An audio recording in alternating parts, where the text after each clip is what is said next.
la prima delle serate di cinema muto comincia con una pietra miliare, e che è appunto Der letzte Mann, l'ultimo uomo, ma universalmente conosciuto come l'ultima risata. Poi parleremo anche del perché di questo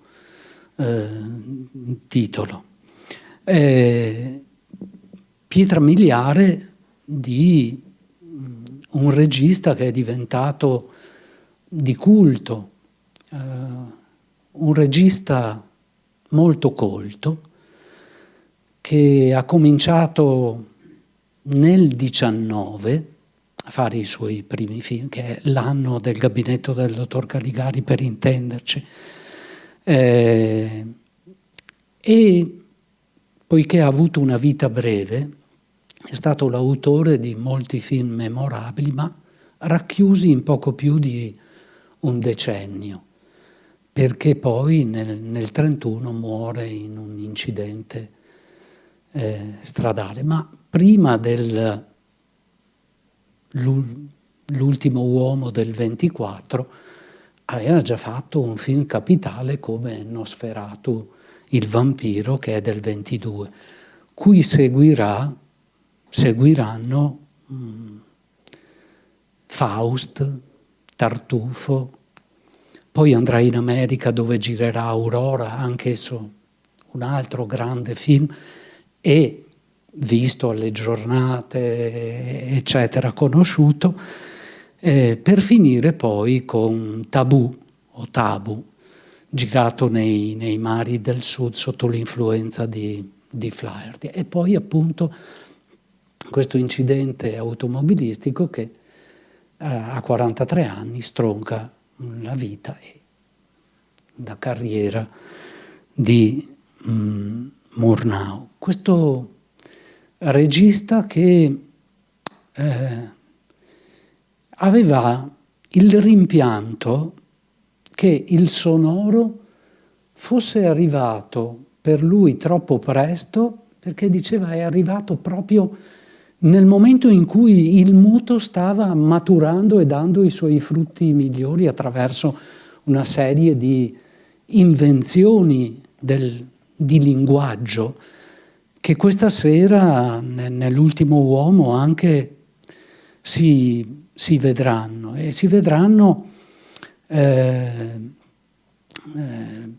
perché viene assecondato nelle sue intenzioni da un grande direttore della fotografia come Karl Freund, a cui si deve la fotografia di mezzo espressionismo tedesco perlomeno, e che fece anche naturalmente il film di questa sera, assecondando la volontà di Murnau e utilizzando magistralmente quelle che sono le due materie prime del cinema muto, ovvero la luce e il movimento. La luce con i contrasti, i chiaroscuri che vedrete, le ombre sono appunto quelle di Karl Freund che Murnau desiderava. E quanto al movimento, ecco, i movimenti della macchina da presa che vedrete nell'uomo sono assolutamente originali per l'epoca, il 24, soprattutto nella loro dimensione soggettiva. Le soggettive in movimento, a parte che lo vedrete subito perché la prima inquadratura è un'inquadratura in movimento. La macchina da presa è piazzata in un ascensore del grande albergo Atlantic e in discesa, che arriva alla hall. E quando arriva alla hall prosegue come seconda inquadratura con un carrello. Quindi le immagini in movimento, i movimenti di macchina subito catturano lo spettatore come un dato, una cifra stilistica di questo film. Ma importanti sono i momenti dei movimenti di macchina, soprattutto delegati alle riprese soggettive, e cioè i punti di vista del protagonista, che non sono, badate, soltanto delle soggettive ottiche, perché è un film tutto impregnato di soggettività, proprio perché racconta il dramma psicologico individuale del protagonista.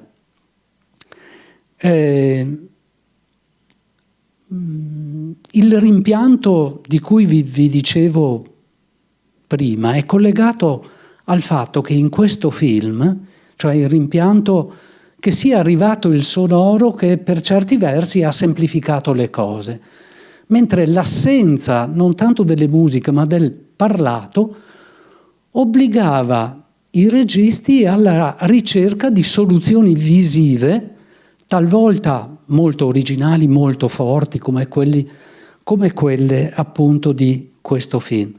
Voi vedrete che nel caso dell'ultimo uomo ci sono 4 o 5 didascalie in tutto, e il film procede magnificamente solo e tutto sul piano visivo.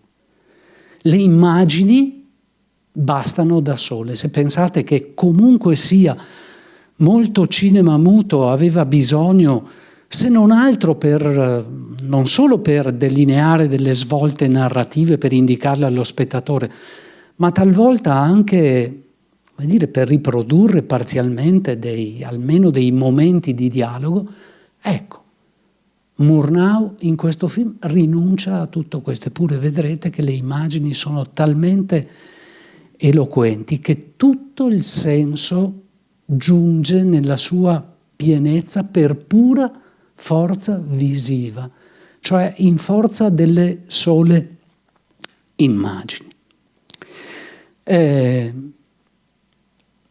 Che cosa giunge allo spettatore? Giunge la storia, che è una storia molto particolare, e qui entra il secondo grande nome insieme a Karl Freud, che è Karl Mayer, il padre del Kammerspiel tedesco, che ha scritto questa storia. Allora, io devo fare un accenno alla storia perché è previsto che l'introduzione, c'è scritto anche nel Depliant, sia minimamente critica, ma non riesco a farlo senza un minimo di accenno. Cercherò di proteggere il più possibile gli spettatori che non hanno mai visto questo grande film, dicendone il minimo possibile, ma un minimo va detto. E cioè, Karl Mayer scrive questa vicenda, che è quella di un portiere di un grande albergo di lusso, che ad un certo punto si rivela fragile e per decrepitezza, come dice una delle pochissime didascalie, viene demansionato e viene relegato a occuparsi dei bagni, delle toilette del grande albergo. Quindi a prima vista avrebbe potuto trattarsi anche di un film sulla vecchiaia, ma non è tale se non perché questo tema, che poi è universale, ottiene una piegatura molto particolare. E cioè, quest'uomo si sente degradato perché tutta la sua vita, il suo prestigio sociale gli era dato da quella divisa, da portiere di un grande albergo, del quale lui viene violentemente privato. Questa divisa lui se la portava anche a casa e la mattina ripartiva da casa e tutti lo riverivano. A mia parziale scusante per avervi raccontato un po' di trama, vi dico che in realtà è Murnau stesso che nella prima didascalia dice così all'incirca, la riduco però, dice: un giorno sei riverito, puoi essere un generale, un ministro, un principe, ma il giorno dopo che ne sarà di te? Non c'è nessuna certezza che la vita continui. Allora è Murnau stesso che fin dal prima ancora di mostrare la prima immagine del film mette in guardia lo spettatore che qualcosa può accadere e si può incrinare. Ma adesso, già che ho inforcato gli occhiali, vorrei leggervi una cosa che scrive Lotte Eisner. Chi è Lotte Eisner? È la grande studiosa del cinema tedesco, in particolare espressionista di quegli anni. Quella molto rispettata fino a essere riverita dai registi del nuovo cinema tedesco, al punto che Werner Herzog, saputo che era in ospedale a Parigi ammalata, intraprende con un suo mitico viaggio a piedi da Monaco a Parigi, sperando se non proprio di salvarle la vita, ma di prolungarla, e fece il viaggio e ci riuscì. Questo per dirvi che il rispetto di cui godeva Lotte Eisner. E Lotte Eisner, nella sua monografia su Murnau, scrive: la vicenda del portiere d'albergo fiero della propria livrea ha senso unicamente nel contesto della Germania dell'epoca, dove l'uniforme era un importantissimo segno di distinzione, quasi una manifestazione della volontà divina. Ecco, in realtà il senso di questo film è giunto a tutti in tutto il mondo e è un senso universale, però Lotte Eisner dice allo stesso tempo qualcosa di vero, perché è specifica questa cosa della Germania, tant'è vero che in quella degradazione per essere privato della livrea e con essa del prestigio sociale, una parte della critica vide riflessa proprio la Germania stessa, sconfitta nella prima guerra mondiale, degradata perché doveva pagare le spese di guerra, cioè tutto ciò che poi, lo sapete, porterà al nazismo. E a questo proposito, il fatto che qui ci si trovi di fronte a un uomo che si era totalmente identificato con la propria divisa e con la propria funzione incarnata nella divisa, che diventa appunto un simbolo. Ecco, a questo proposito mi viene da pensare a un film che credo sia ancora in programmazione, perché lo spirito, questo spirito nella fattispecie tedesco, sembra durare nel tempo. Qual è il film in programmazione? La zona di interesse, in cui vediamo appunto un gerarca fascista nazista, totalmente identificato nella funzione che viene prescritta dalla propria divisa, identificato a tal punto che questo gli fa superare ogni cinismo fino all'indifferenza totale nello sterminio che è chiamato a praticare. Ma in quello che dice Lotte Eisner, a ben guardare, c'è anche un'altra verità, perché il protagonista vive questa vicenda come una disgrazia assoluta, totale, che lo prostra.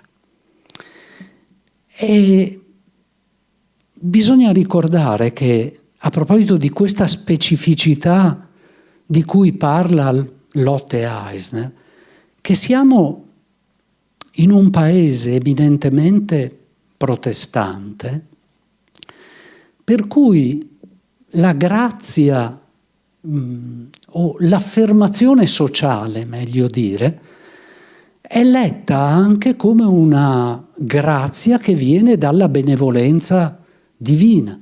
Cioè diciamo che c'è anche l'aspetto religioso sotto questo principio. Tant'è vero che, scusatemi, ma mi scatta anche un altro legame con la contemporaneità. Il nostro protagonista si sente degradato perché viene relegato alle mansioni di chi si deve occupare delle toilette. E pensate, un altro regista tedesco, Wim Wenders,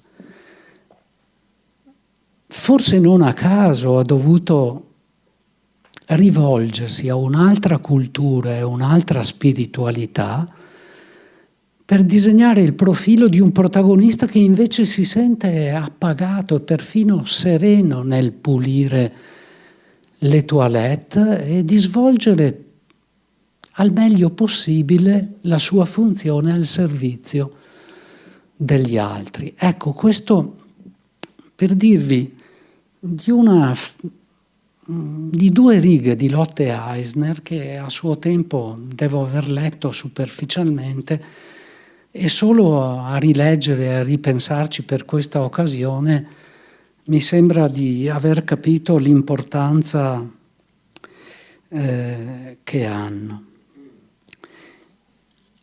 Avete capito che si tratta di un dramma, di un Kammerspiel, come si chiamava. Ma questo Kammerspiel ha un epilogo inaspettato.